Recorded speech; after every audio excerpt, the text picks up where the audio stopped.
Okay, guys. So, tanghaling tapat, sobrang init. May naisip akong kalokohan kay Mr. Baclagon. Ipaprank natin siya, kunwari yung motor niya nasusunog. Kasi tinan mo, nandun sa arawan, nakapark, hindi niya ipasok sa loob. Kaya hindi ng tulog niya. Tingnan natin kung ano magiging reaction niya. Tingnan mo, ito yung sasakyan niya. Pasok yan.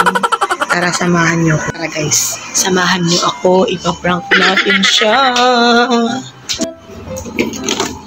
Go. Hay! Yung motor mo, ha?